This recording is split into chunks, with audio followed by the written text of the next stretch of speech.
Il est toujours présent avec nous sur notre émission commerciale Coup de pouce pour répondre à nos préoccupations familiales.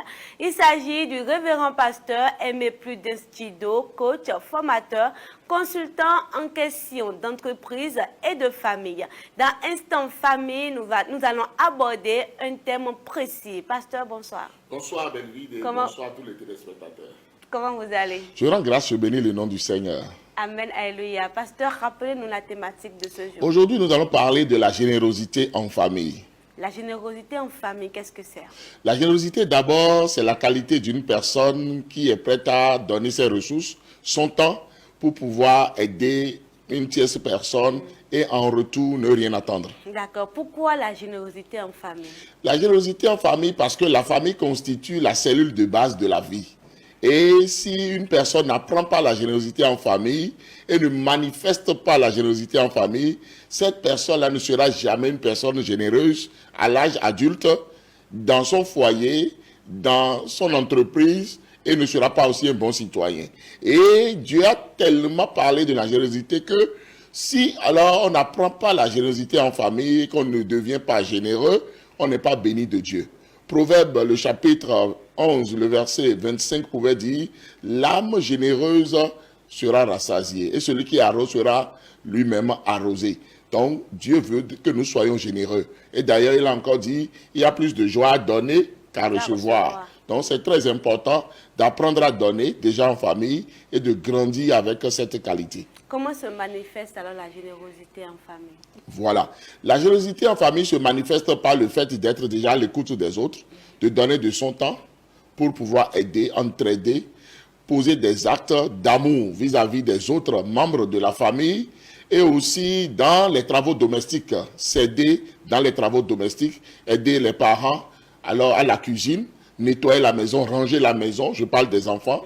Et maintenant, entre le mari et la femme, il n'y a pas de guéguerre. C'est pour moi, ce n'est pas pour toi. Non. Facilement, papa donne à maman, maman aussi donne à papa, et puis les deux s'entraident pour se sortir des moments difficiles.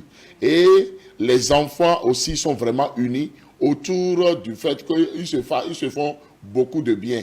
Et là, on apprend la compassion, on apprend l'amour, on apprend l'entraide. Et cette famille-là est unie. Parce que, étant une famille généreuse, on mange ensemble. Lorsque quelqu'un est en difficulté, tous les autres se sentent concernés et tout le monde va au secours de cette personne en difficulté. Lorsqu'une personne est malade, on se dit attention, il faut vraiment qu'on réagisse. Et tout le monde réagit positivement pour apporter soutien émotionnel et soutien sanitaire pour que cette personne-là soit guérie. Lorsque une personne est en difficulté dehors, alors on se mobilise très vite pour pouvoir vraiment aller à bout de cette difficulté-là. C'est de ça qu'il s'agit.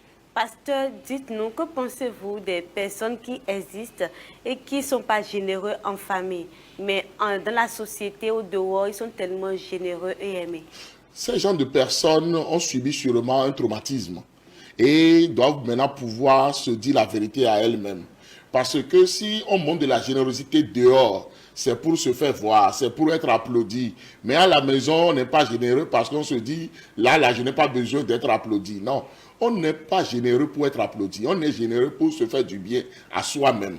On est généreux parce que c'est Dieu qui veut nous bénir. Ce n'est pas le bénéficiaire de notre générosité qui doit nous faire quelque chose en retour. On n'attend pas un retour. On n'attend pas des acclamations, mais on est content de pouvoir soutenir, de pouvoir donner, de pouvoir aimer, de pouvoir être à l'écoute de l'autre. C'est de ça vraiment qu'il s'agit. D'accord. De façon générale, que peut-on retenir? De façon générale, retenons qu'il est très important pour toutes les familles alors d'éduquer à la générosité. Lorsque les enfants n'apprennent pas à être généreux déjà dans la cellule familiale, ces enfants-là ne peuvent pas être généreux demain. Et le danger même, c'est que ces parents-là vont devenir vieux un jour et ces enfants qui vont grandir ne pourront pas venir en aide à leurs vieux parents qui ont besoin maintenant qu'on leur renvoie l'ascenseur. Parce que les parents investissent dans les enfants pour que les enfants devenus adultes, devenus responsables, devenus matures, puissent maintenant les prendre en charge. Maintenant, si ce n'est pas le cas, ça devient dangereux. Donc, je lance un appel vibrant à tous les parents d'apprendre à leur progéniture à être généreuse. La progéniture de chaque parent doit être généreuse pour que demain, alors, parce qu'on a appris à être généreux, on a appris à donner, alors qu'on puisse donner. Et je voudrais préciser aussi ici que sûrement des gens ont fait du bien, en retour, on les a payés en monnaie de singe. La parole de Dieu nous dit, ne nous lassons pas de faire du bien, parce qu'au temps convenable, nous moissonnerons. Donc Dieu même sait qu'il y aura des chocs, il y aura de l'injustice, il y aura de l'ingratitude. Mais malgré cela, continuons toujours de faire du bien. Parce que nous faisons du bien à nous-mêmes lorsque nous faisons du bien aux autres. Et c'est Dieu lui-même qui va se charger de nous arroser, de nous bénir, parce que c'est lui qui a dit qu'il y a plus de joie à donner qu'à recevoir. Et c'est de ça vraiment qu'il s'agit. Donc c'est très important que dans toutes les familles, on devienne maintenant généreuse pour que cette générosité-là alors puisse former le ciment, l'unité dans toutes les familles. Et même lorsque demain on n'est plus ensemble, on pense toujours aux autres, on appelle toujours les autres pour prendre des nouvelles et on s'aide et on s'entraide. On n'a pas peur de recevoir les enfants de son frère ou de sa soeur en vacances chez soi pour pouvoir les soulager, les aider et les aider à se distraire pendant les temps de vacances. Parce qu'on a déjà appris à être généreux depuis la maison familiale, depuis alors le chez des parents. C'est très important de le faire et de rectifier maintenant les tirs dans les familles où il n'y a pas du tout de générosité, où on ne s'entraide pas, on ne s'aide pas, on ne demande pas d'après l'autre, on ne vient même pas en assistance aux parents et on attend que ces parents-là meurent pour venir tuer beaucoup de bœufs et impressionner ses amis et faire croire que alors on est généreux. Non, non, non. C'est la mauvaise manière d'être généreux. C'est du vivant des parents qu'ils doivent jouir de tout ce que nous pouvons leur faire de bien et nous bénir avant même de mourir. Et la parole de Dieu déclare dans 1 Timothée, le chapitre 5, le verset 8, que ceux-là qui ne prennent pas soin des proches et particulièrement des gens de leur famille ont renié la foi et sont pires que des infidèles. Donc si nous sommes des chrétiens, alors Dieu nous invite à la générosité et à prendre soin des gens de notre famille. C'est très important. Pasteur, merci beaucoup. Oui. C'est le moment de partager un message en fond avec nos téléspectateurs. Et bien, nous avons